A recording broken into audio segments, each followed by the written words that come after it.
What's going on, people? We are Tottenham TV, back here for another match preview stream. It is Tottenham against Burnley in our penultimate home game of the season. 3 games to go.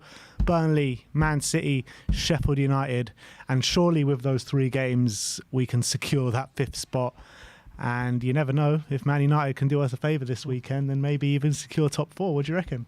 If Man United can do us a favour. Technically, it doesn't really revolve around that, but in Tottenham fans' minds, it's like, I don't want top 4. If Arsenal win on the weekend, forget top. I don't even want it. So it's a bad thing if we get top 4. If Arsenal win on the weekend, I get that. Waking up with cold sweats, the thought of us beating Man City. If literally, I'd prefer us out of Europe in total. 100%. Than Arsenal getting the championship, but look, it is a fairly big weekend because we do need to secure that 5th spot. There's teams bearing down our necks, aren't there? Newcastle, Manchester United, potentially even Chelsea as well. This is the way it's going to go. We're going to go predicted lineup, match preview, and that's the way it's going to go today. So let's start off with the predicted lineup. Ange has been speaking in his press conference, and what do we have in terms of team news? Well, no injury news this weekend, so no one is out this weekend who wasn't out last weekend. So the long-term absentees are Udogie, Forster, Sessegnon, Timo Werner, Manor Solomon, and Ben Davis all remain unavailable for this weekend, but no new players are injured. So all those players, you won't see them again this season, as we've known. A lot of them again, for a while. Probably. A few of them. Maybe. That's true. Apart from Destiny Udogie and Fraser Forster, the rest of them we don't know about. But look, let's get into the predicted lineup and let's start off with the goalkeeper. 4-3-3 formation as per usual, and it's obviously going to be Big Vic in goal. Yeah, who else? Actually made some important saves last time out against Burnley when we beat them 5-2. Hasn't quite had the second half of the season where the first half. Do you reckon there's any question marks over Vic at the moment? I think there's slight question marks in terms of the way he commands his box, especially from set pieces. Definitely that's come to light in the second half of the season. But you got to back him to improve that. No, definitely. I'm just saying, like, when we're looking at him now at this point, and a lot of first half of the season we were looking at that deal with Raya and we're looking at Vicario saying we definitely got the better deal there. Is that still the case? I'm still getting the better deal is difficult to say because Raya's been very largely untested this season. I think in terms of out and out goalkeeping, I think Vicario has been better than David Raya this season. I think distribution Raya has been better. In terms of his strength in the box, I think Raya has been better, but I'm still happy with the Vicario deal. I really am. And second half of the season, slight worries, but I do back him to improve that. But he needs help from his teammates as well. It's not just on him. So, I'm still happy with Big Vic. But he's in goal. And we have got better. Well, I say we've got better. I felt like we were better at defending set pieces against Liverpool. Yeah, true. Let's go on to right back, Pedro Porro. Obviously, last time against Burnley in the FA Cup, scored a peach of a goal. Let's hope he can repeat that. Yeah, definitely. It's going to be very important that he's on his game in this one if we're going to make it as comfortable as it should be against a Burnley side, obviously, who need the points in this one. But he's got up against some tricky wingers. They got Bryn Larson on the wing. Odebeck can go on that side as well. These are players who they do rely on quite a lot to get some of their joy when they go forward, Burnley. So Porro's going to have to make sure he's dominating that area. But I feel like recently his set-piece delivery and his delivery from wide areas hasn't quite been the same level as we know it can be. So calling on him to improve that. Yeah, absolutely. In the right centre-back position is going to be Cuti Romero. Maybe a slight dip in performance last week against Liverpool, but I still felt like he was one of the ones that were really fighting till the end, fighting when a lot of the team showed that they lacked fight. So that is definitely something that we need in this team. Yeah, I think he'll be confident of dominating those duels between the likes of Forster and Fofana potentially in the forward line, or Amdouni, whoever they decide to play. They will be a threat in behind because they do have a lot of pace over the top, but I think Romero will back himself to make sure that he's cutting off the supply and he's being very, very aggressive. And I saw that was something they really struggled with against Newcastle last week. And so if we're as aggressive as them and Romero can set the tone for that, we should make it a lot more comfortable. Yeah, and left centre-back is going to be Mickey van der Ven, as per usual. Again, he's had a string of really... I think he's had a string of really strong performances still, even in 4 losses in a row. Yeah, I think so. And I think when I look at Burnley, Foster is a really big threat in behind. He's got a lot of pace. They've been quite effective at finding him in behind. I remember watching the game against Man United a few weeks ago, and they were able to find him quite a number of occasions in on goal. And luckily for United on that day, Onana was equal to a lot of his efforts. So Van der Ven's got to make sure that when they play those passes over the top, he's the one getting on the end of them and not Foster. And that's going to be difficult because Foster's quite good at that, but I'm pretty sure Van der Ven will back himself. And at left back, Ange has been speaking about him in the press conference today, and that is going to be Oliver Skipp after his really strong cameo at Anfield. I think the whole of the fan base are calling on it, and Ollie Skipp we are putting in to start at left back. Yeah, and I think he showed more than Emerson did in the 2 games he started with that half-an-hour cameo. I thought he was quite effective. And I think Ange is absolutely spot on. He was talking in his press conference about the way they play their fullbacks. Skipp will find himself in a lot of familiar territory in terms of being in the central midfield. So there's no reason why there can't be some overlap and why midfielders can't play that position to fill in if need be. And I'm more comfortable Ollie Skipp being in that position than Emerson Royale. So I think Skipp gets to start. So that is the back 5. In terms of the number 6, we are going to stick with Bissouma. I think Bissouma, in terms of on the ball, I thought he was a lot better against Liverpool, but off the ball, I thought he was absolutely dreadful with his lazy work getting back, and obviously should have been shutting down Harvey Elliott on the edge of the box as well, which I think he's been... We've seen that a couple of times this season from Bissouma, so hopefully he's back to his best this weekend, because we're going to need it. Yeah, I thought in the last 20 minutes against Liverpool, he was actually really good, and hopefully he can take that kind of level into this game. He's going to need it because Burnley in recent weeks have been playing quite aggressively. They've got the likes of Sander Berge and Brownhill in the centre who don't give you a moment's rest. They're very difficult to compete with in the central midfield, and Man United got overwhelmed by them a few weeks ago. Luckily, they got that draw, but Newcastle didn't. That was the key to Newcastle getting that result last week. They were very combative midfield. Bruno Guimaraes was showing his quality and made sure that Burnley weren't getting the joy in the middle, and same with Sean Longstaff as well. So Bissouma's going to have to make sure he's very aggressive in the centre, making sure Burnley don't win that battle, and we should be fine in this game. In terms of the 2 midfielders ahead of him, on the number 8 position, we've gone for Dejan Kulusevski, which was a bit of a shift from the Liverpool game because he played on the number 10 against Liverpool, didn't he? He played on the right. Oh, he played on the right. Sorry, it was the number 10 the game before against Chelsea. Yeah, we're going to put him on the number 8. We're thinking maybe Ange will take inspiration of how we ended the game against Liverpool with 2 attacking mids behind in front of a number 8, and how much better we looked and creative. And maybe if we can do that in this game from the start, we can reap the rewards for that. So we've gone for Deki in the centre. Obviously, we know he's got that combativeness as well. He gets involved in duels, and he's going to have to do that to greater effect if he's playing this role on the weekend. And alongside him will be a return to the starting lineup to James Maddison. And I think this is something that we've been lacking a bit against these kind of teams this year. We've all too often played it a bit too safe in midfield with more defensive-minded players like Pape Matar, like Bissouma, like Bentancur. Maybe not defensive, maybe as defensive as maybe some of the other ones, but you look at James Maddison and Kulusevski, 2 proper attacking-minded midfielders. We need to be doing that more often, in my opinion. I agree.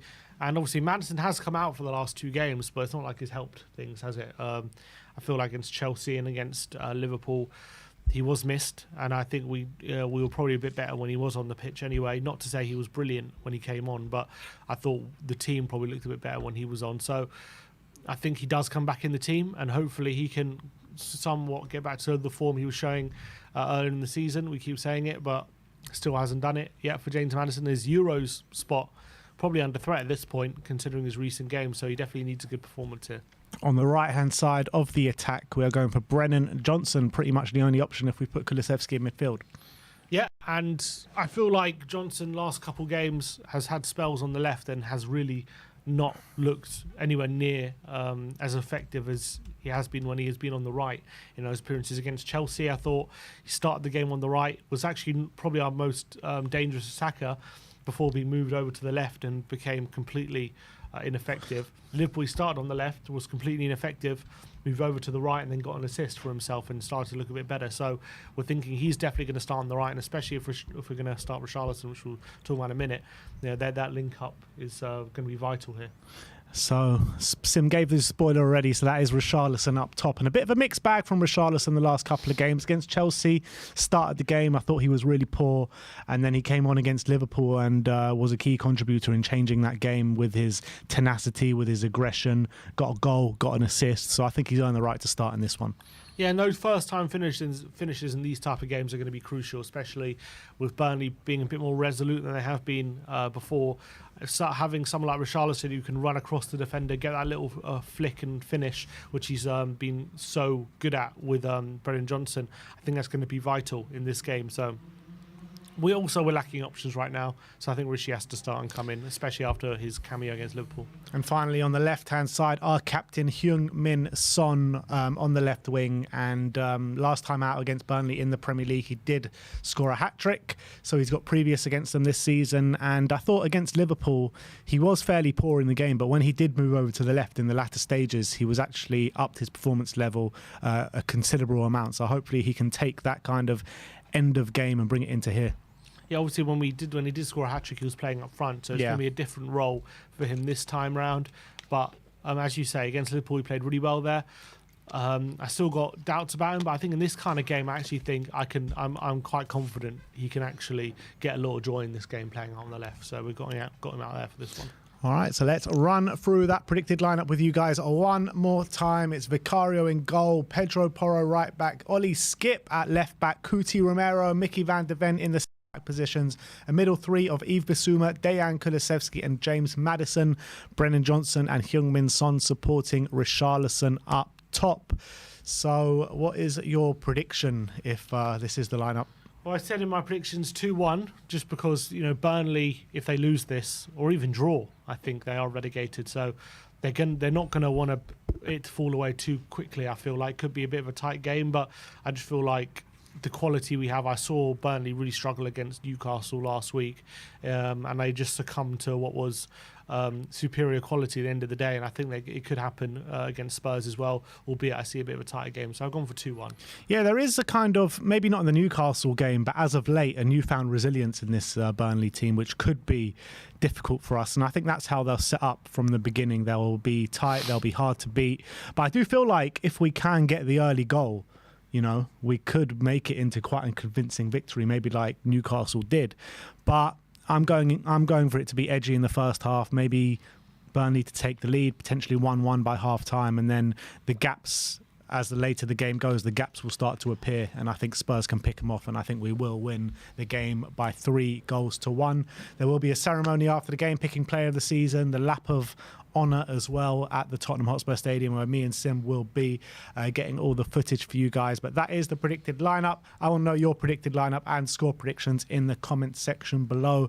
But let's move on and let's go into the match preview. Tottenham against Burnley. Right. As you can see in the form, Burnley actually in better form than Spurs at the moment. Spurs have got 4 losses in a row, 1 win before that. And Burnley have picked up 5 points actually in their past 5 games, with 2 draws, a win and 2 losses. But their last game against Newcastle would have hurt them because, it was a really important game for them to pick up points. Now they are literally on the brink of going down. So nothing is acceptable for them apart from a win in this game. And if nothing's acceptable apart from a win in this game, how can you see like Burnley approaching it? Yeah, it's obviously the current state of play is they're 5 points behind Forest with 2 games to go. So any loss or draw essentially here will relegate them unless, even if they draw and Forest lose, they're still down. So they need a win here, and no other result is satisfactory for Burnley for them staying up. Even if they win, they might not stay up, because if Forest also win, they won't have enough points. So they have been a bit more resilient in recent weeks. They've only lost 2 games in their last 9. So in terms of, how they've been from the majority of the season, how many games they have lost, which is they've lost 22 games this season. They've only in the last 9 games they've lost 2. So definitely a lot of draws to beat. Yeah, that's the problem. Only 2 wins there as well. So that is the problem. There's been 5 draws in those 9 games. So as much as they've been hard to beat, they haven't been winning the games that they need to. And to be fair, it's not all Company's fault. They've had games, for example, the Burnley against Everton game where Muric kicks it straight at Calvert-Lewin at 0-0 and they lose that game. That could have been something. 1-0 up against Brighton, 10 minutes to go. Muric lets the ball roll under his foot. They end up conceding the goal and it's 1-1. And then all of a sudden, that's 3 points dropped, another 2 points dropped where they could have been in a much better position. So they've put themselves in positions to win games. And they've been maybe really unlucky they haven't won games, but they haven't won enough games, and that's been a big issue. And I feel like when at the start of the season, Burnley kind of went what I'd call the Ange approach in terms of we play our way, and that's how we're going to play, and they were getting battered left, right, and centre in the early markings of the season. Not less so than Spurs 5-2 earlier in the season. That was kind of one of the games, where they were completely opened up and just proven where those tactics aren't going to work. Manuel Solomon was running rings around them that day. Absolutely. But recently they've tightened things up a lot more. I know this is coming off the back of a 4-1 home loss to Newcastle, so maybe in the last week, maybe not so. But before that, some really very much all the games being very, very tight. 1-1 away at Man United, 1-1 at home to Brighton, 1-0 away to Everton, 1-1 at home to Wolves, 2-2 away at Chelsea with 10 men, a 2-1 win at home to Brentford. So very tight games, all of these ones, essentially. The only one which has been a high-scoring one really with the 4-1 away win at Sheffield United, which was a deserved victory, and they played quite well on the day. So they're not the team they were earlier in the season. They're a lot harder to play against. They're a lot harder to maybe score against. I wouldn't say they're scoring bucket loads of goals, but they're definitely a lot more difficult to play against, a lot more resolute. And it's not going to be the situation where it was earlier in the season where it's a lot easier to create chances against them. It's going to be very, very difficult. Even in the Newcastle game, they played very well for the opening 20 minutes or so. And they were on top in that game. And unfortunately, Newcastle scored against run of play, and then the floodgates kind of opened for Burnley. And unfortunately, Newcastle picked them up quite comfortably, and they were 3-0 down by half time. So they want to avoid that situation. But given how poorly Spurs have been playing recently, and Burnley being a bit more resolute, I can envisage a difficult game. But how they approach it is interesting because, as you said, they need the victory. So are they going to be brave and just go for it from minute one and try and get that victory, or are they going to kind of hang in there and maybe go for it last 10 minutes when if they can keep it within a goal, try and keep it in 1-1 or 0-0, and then go for it last 10 minutes to see if they can just snatch that winner? Well, the way I think they're going to go for it is probably maybe not hang on in there, but be a bit more reserved, because I think there has been a bit of a blueprint of how to beat Spurs. Even the teams that usually dominate possession are using this way, sitting back a little bit and trying to hit Spurs on the break, trying to hit Spurs with that ball over the top. And like you say, they got fast players in Fofana, they've got fast players in Foster that can really get in behind Van de Ven and Coutinho Romero. And I think those are the avenues where they're going to find success against Spurs. And I think Company will know that. And in such a big game for them, I think that's the way they're going to approach this game. And I think that'll be the smartest move in terms of the way they approach it. But I do feel like it will be kind of very tight in the opening stages. And if Burnley get a goal, then, it could be a bit of a worrying sign for Spurs if we're still of that no chance creation, struggling to break a team down. But if we can't break this Burnley team down, then we do have serious issues. Well, to be fair, go back to the FA Cup game. I know we had no Son at that point because he was at the Asia Cup, but we did definitely struggle to break him down on that day.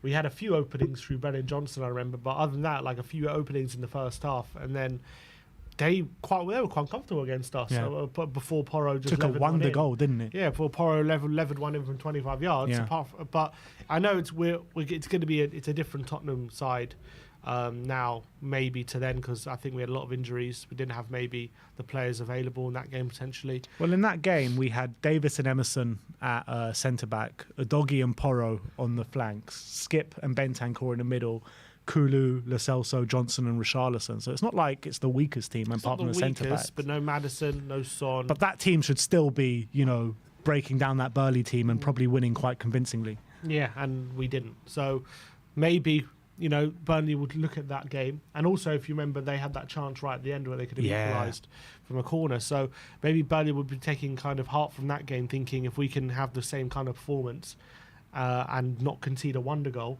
and then maybe score the chance we should have scored, maybe they can come away with the victory. But I do think, if the game is, level or we're ahead going into those last knockings, 15 minutes, given the fact they have to win or they're down, I can see a lot of according to the wind being thrown, and then that's where big opportunities can be. And I can even see a case where it could be 0-0 or 1-1 going into the last 10 minutes and we win 4-1. Yeah, I agree with you. And that's the reason I did predict 3-1 here, because I feel it being a fairly tight game up until the 60 or 70 minutes.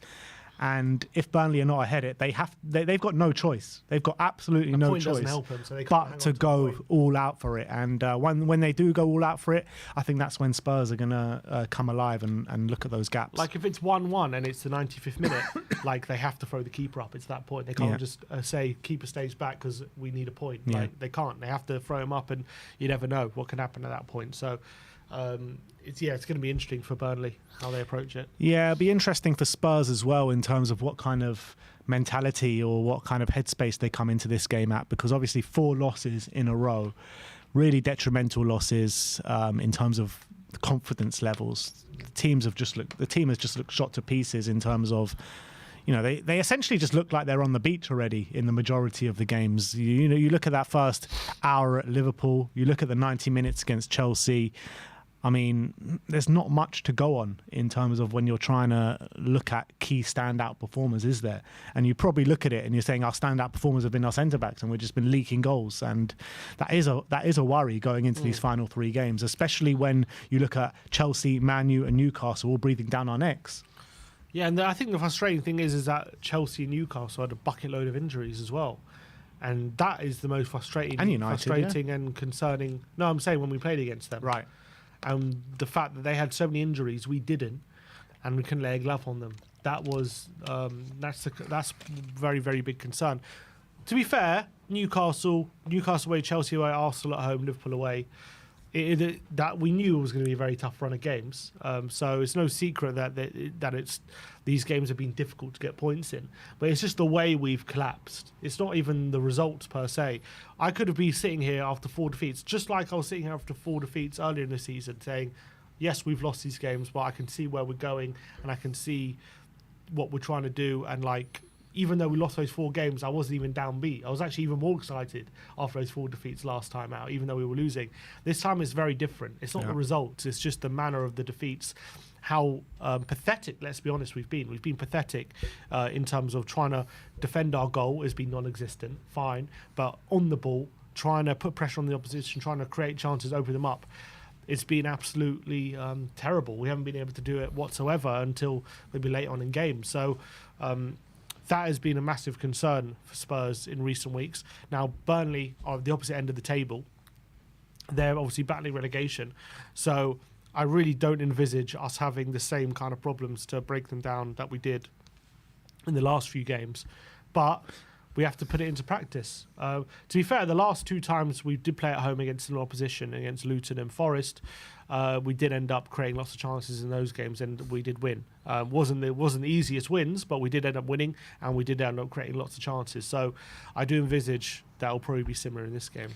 Yeah, I really hope so, because the players actually owe the fans quite a lot after these last 4 games, because their effort levels have been nothing short of disgraceful by some of these players. They really are, and we've alluded to it in other videos after the Liverpool game. But it does seem like the kind of effort levels of players that are not playing for the manager anymore, and I refuse to believe that that's the case. So I want to see these players come out and prove us all wrong, and prove that they are playing for this manager, and they still believe in the project, and they still believe in the way that Ange likes to set up his team, because it hasn't looked like that in these last 4 games.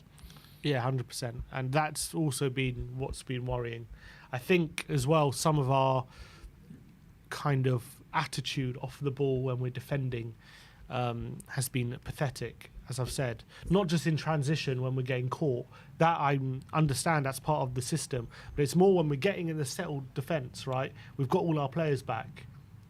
And even when we've got our players back, we're still so easy to play around, and everyone's standing around. No one's putting their body on the line. No one's throwing themselves in front of things. We're getting way too easily caught in the back post situation where we're getting outnumbered. Like that's very different to, okay, we've, like for example, the goals against Newcastle where we're camped in their half, we lose the ball to Guimaraes and he one wrong ball over the top and bad there and on goal. I understand that. I'm not happy about it, but I get it. Like that's the way we play. That can happen against good players. It's more when we've got all our players back and yet Liverpool players are just walking around us. No one's moving. No one's putting their body on the line and they're like shooting on our goal. No one's reacting. No one's doing anything. The Harvey Elliott goal is the perfect example. I thought that one and the second goal as well where everyone's just standing, watching Robertson volley at the back post, watching Salah get a tap in on the 6-yard line, watching Robertson follow up without one person moving. This is all happening, just watching it happen. And the Harvey Elliott one as well. He cuts inside Bentancur, no one throwing their body on the line to block the shot. They're just allowing him to shoot, allowing them to do what they want.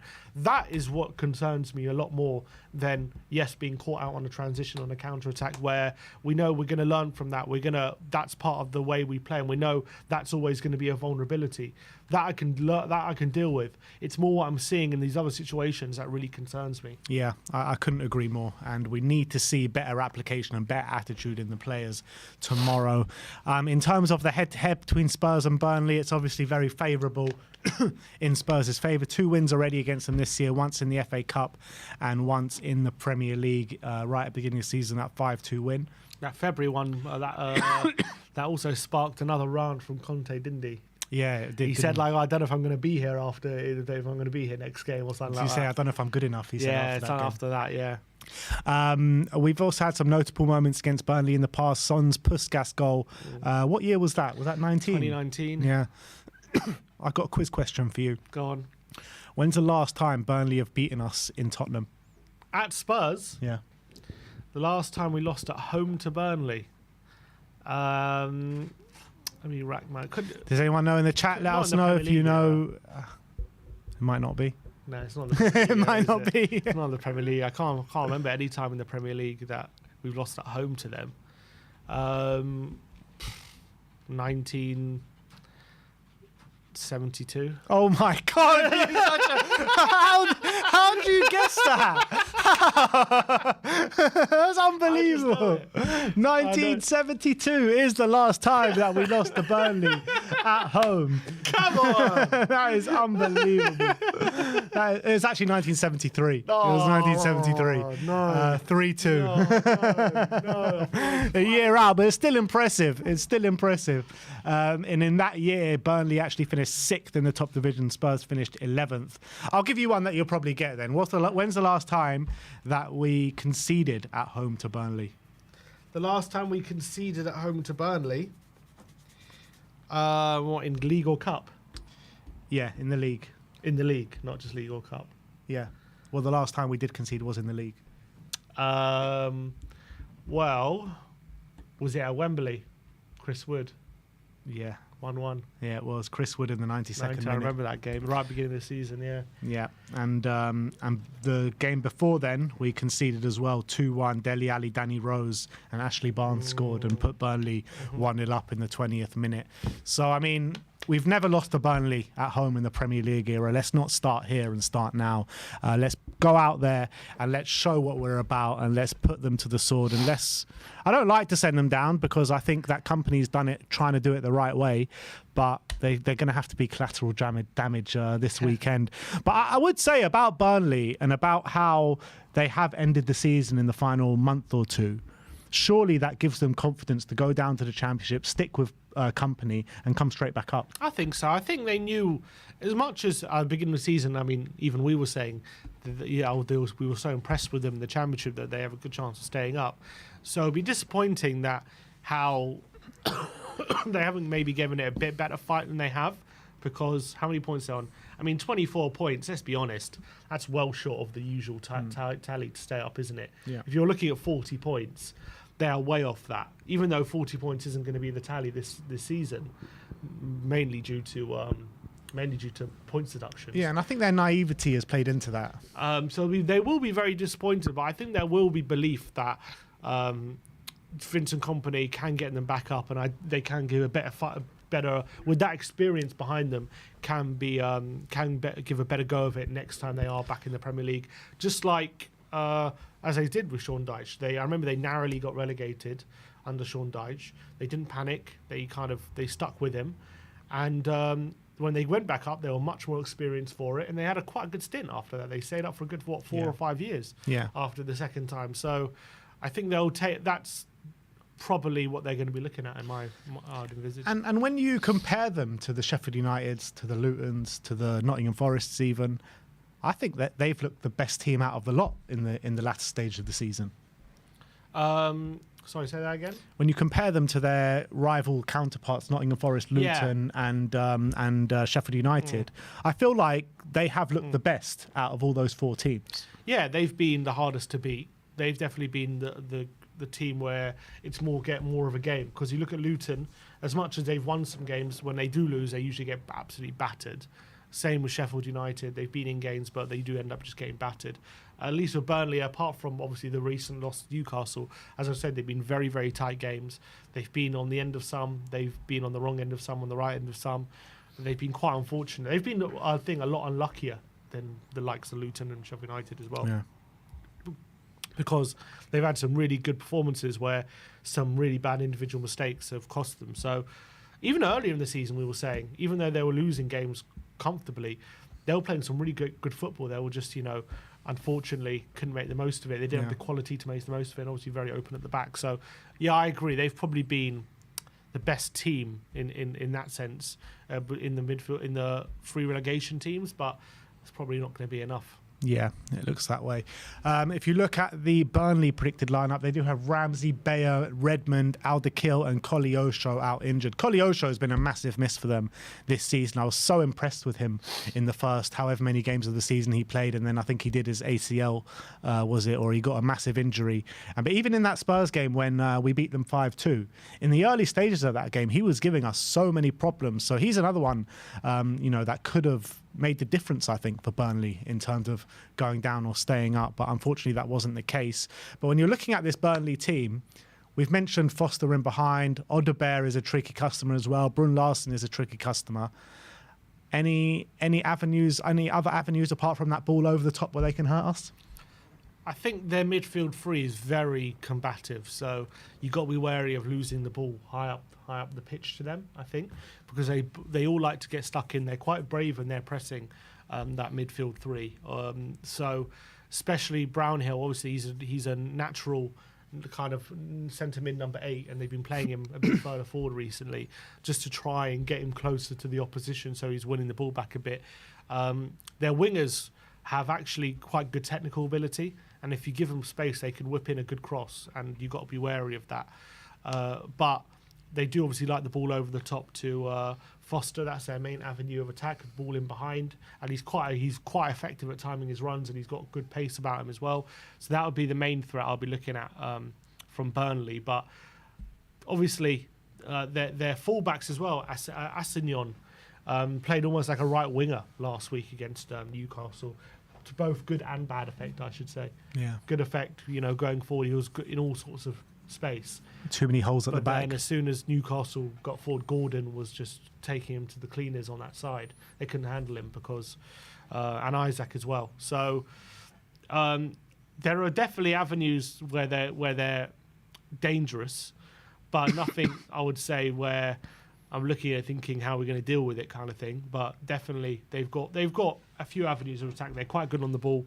So they if you allow them, if you're not kind of quick or aggressive against them, they can pop it around you if you're too lax. So we just got to be wary of that. And if he does do those kind of things against us, that leaves a lot of space for Heung-min Son, and you know what he does with the space. Definitely. So I do wonder if they're going to be as a risk. Are they going to put as much risk? They might do, because they need to win. So maybe he's thinking, look, we got one game, we're just going to put our all in it, just go for the win and see what we can happen. If we lose, we lose, is what it is. He might do that, or he might think, we've only got one game, we want to be careful here, make sure that we're keeping it tight, and we have a good go of it in the last 10 minutes so we can stay in there. But you also, if you do that, you run the risk of giving us control of the game, and then we get an early goal, the game plan's out the window, and you could end up being on a battering anyway without even having that feeling that you've given it a go. So it's a balancing act for Vincent Kompany how he goes with it. But I remember when we played against them at Turf World in the season, they were so aggressive. They were really hard to deal with in the early exchanges. We were 1-0 down early on. They were pressing us really high. But I remember it was one long ball over the top from Porro to Sonny, and all of a sudden that opened them up. They made them think twice and made them second guess whether they should be pressing or not. And that really played into our hands. So it's going to be interesting how it works for Burnley. Yeah, I just really hope that we can go out there and get the opening goal. I mean, I don't know if I can handle another against a lower team. Sheffield United, what happened? We had to score 2 goals in stoppage time. Luton came here and we had to have another late show and score late on to beat them. I would just like us to have like a convincing performance, score early, put the game to bed early, and we can, and maybe, I say a party atmosphere. It's not really party atmosphere because of the way we've been the last 5 games, but just go and have a convincing performance and put a few goals away and put on a show for the fans. Regardless of what the fans are feeling, and especially about the whole Arsenal situation or whatever.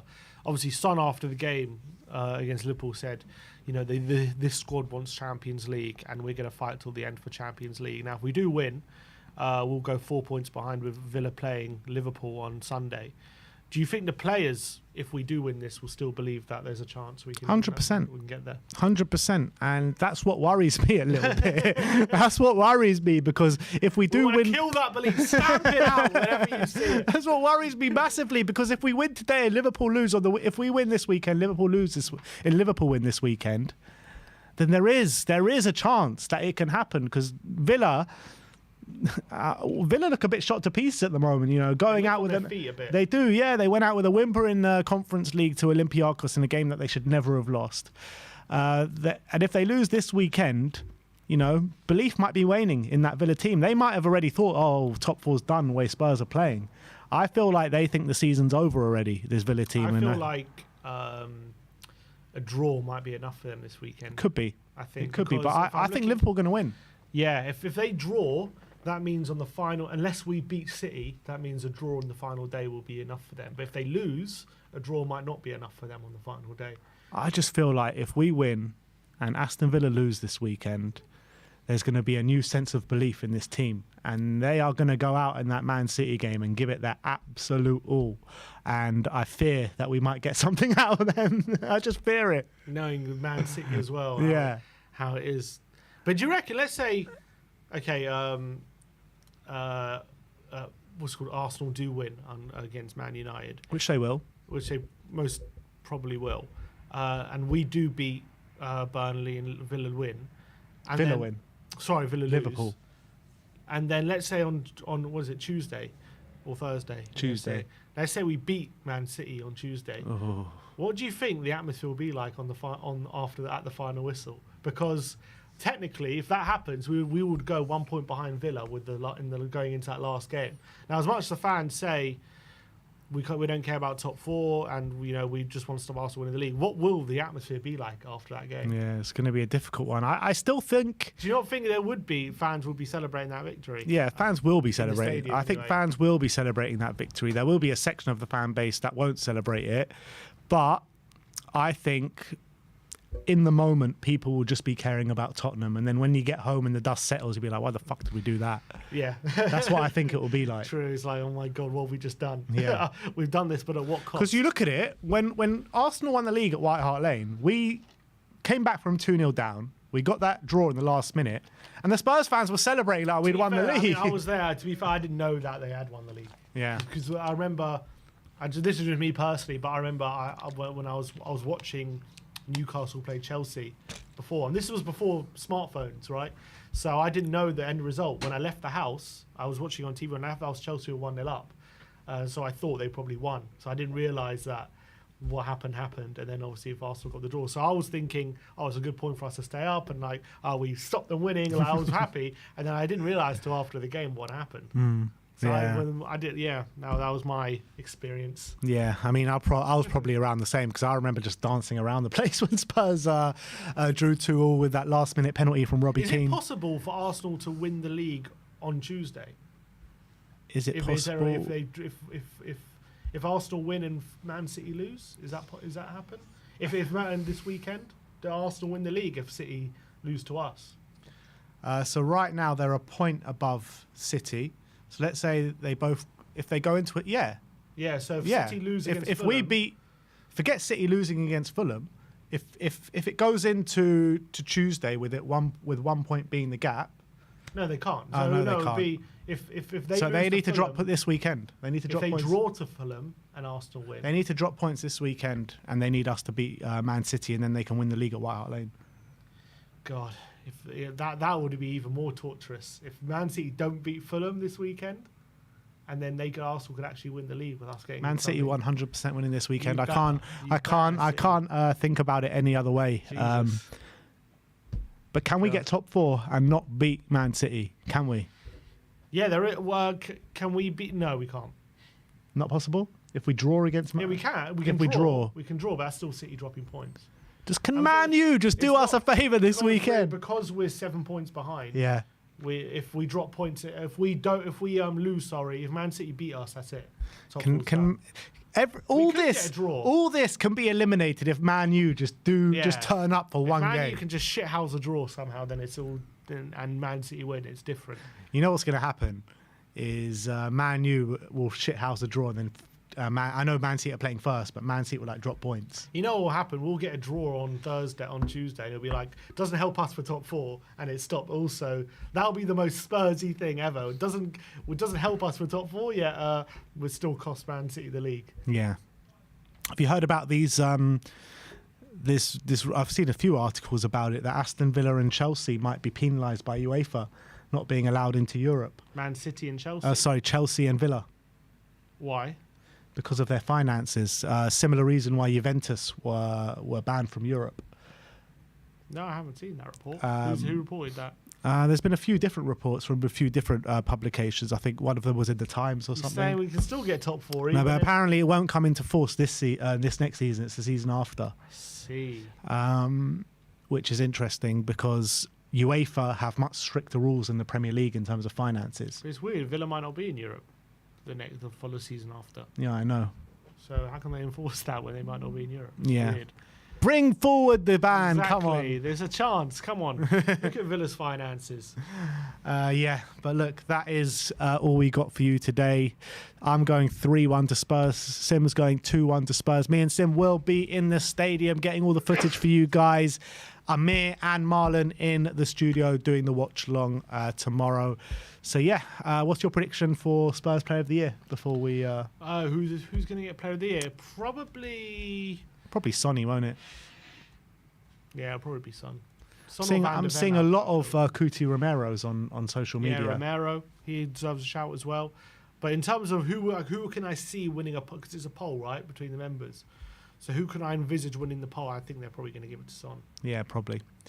And I think he deserves it, to be honest. I think when you look at all in all, Sonny has been brilliant for us this season. I think maybe the chat on social media just gets it's a bit recency bias with the last 4 games, last 5 games, last 6 games has been a bit poor. But I think when you look objectively over the whole season, I do think he's been our best player. Yeah, so that is that. Thank you everyone for watching today. Put your player of the season in the comment section below. Like, subscribe and comment. And as always, come on you Spurs.